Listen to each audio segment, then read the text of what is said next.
has so many names and attributes that describe him, like the merciful, the forgiving. But why do Muslims use more frequently the word Allah more than any other word? It's because you can have a merciful son and a forgiving wife.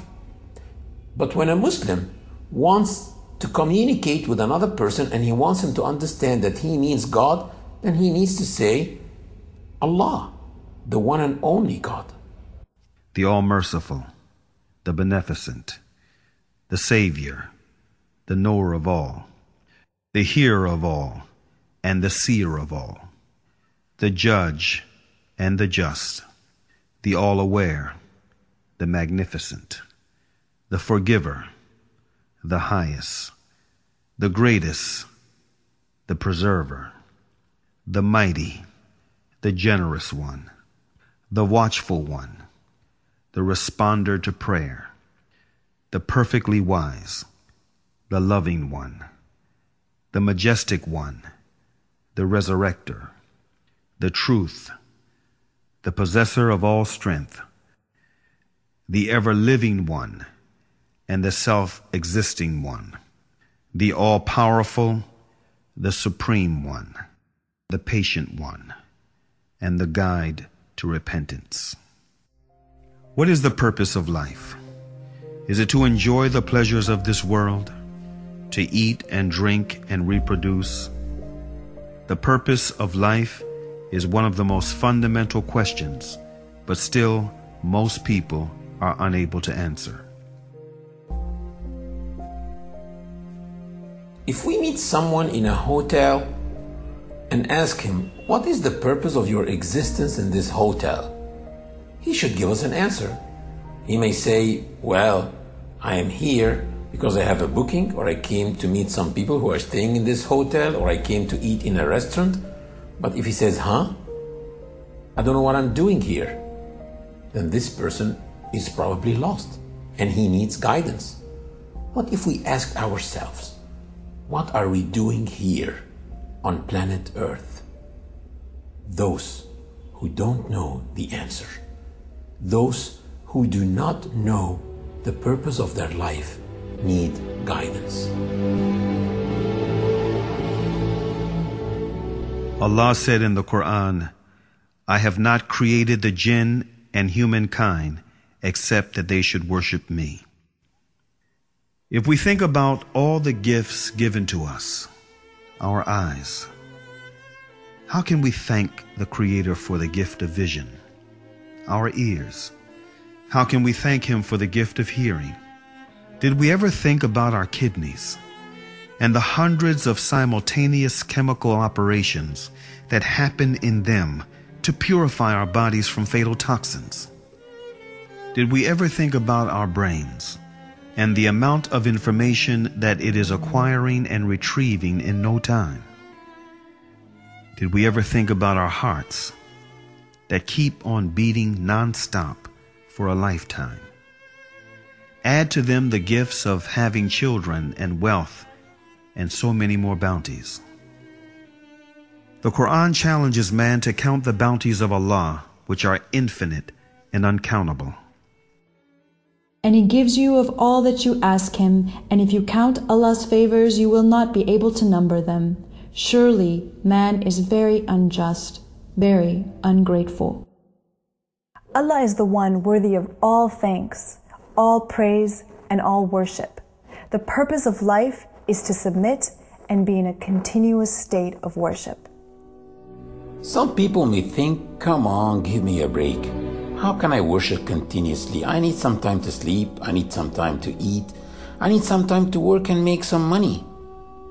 And explaining this leads us to talk about the concept of worship in Islam, because it's different from the concept of worship in any other religion. In any religion, to worship is to pray, fast. These are called rituals, a very small part of the worship in Islam.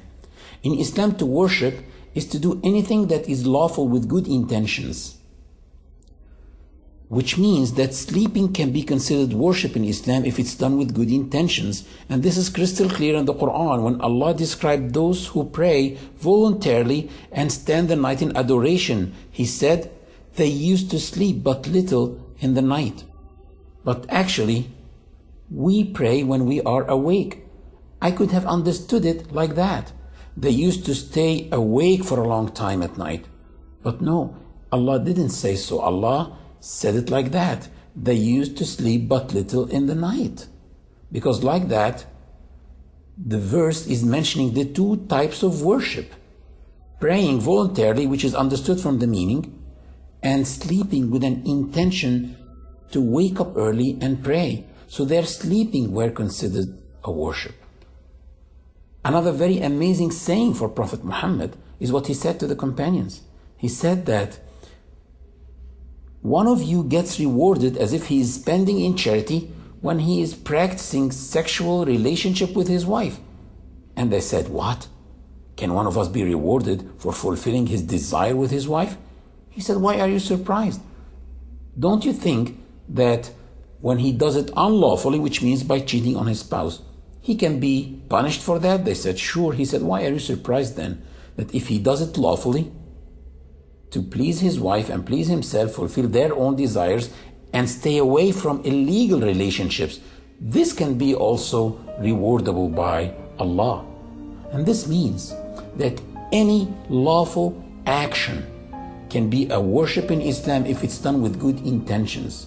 This means that the purpose of life in Islam is always to do the good work with good intentions, which means to be always in a continuous state of self-development.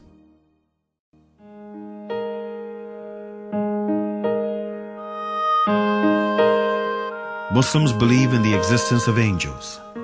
Angels are created from light. They will not be held accountable as they do not have free choice. Each angel is assigned to do a specific task. Some of them record our deeds, and some of them protect human beings. The Archangel Gabriel is responsible for carrying the messages of God to the messengers.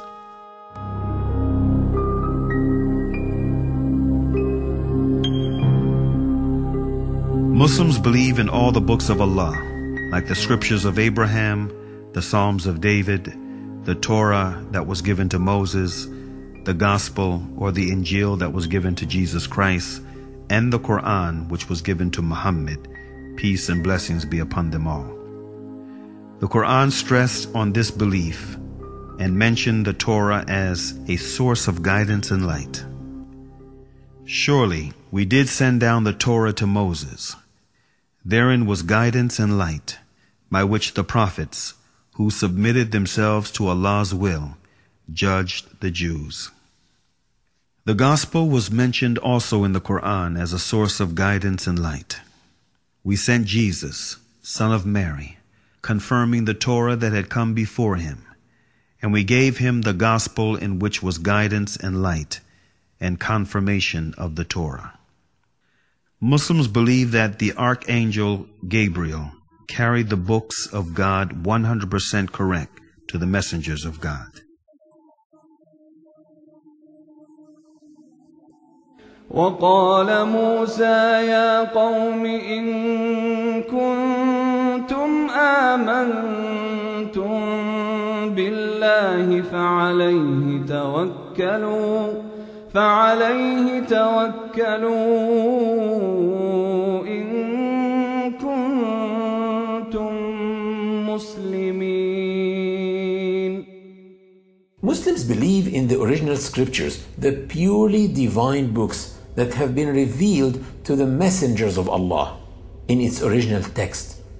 But when man starts translating them, then a human contribution is added to them which is not divine.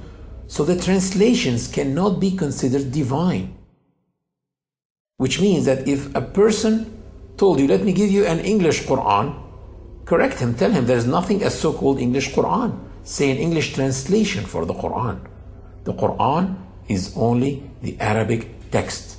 And of course this applies for all other scriptures. The original scripture is the one in its original text without translation. So translations cannot be considered divine.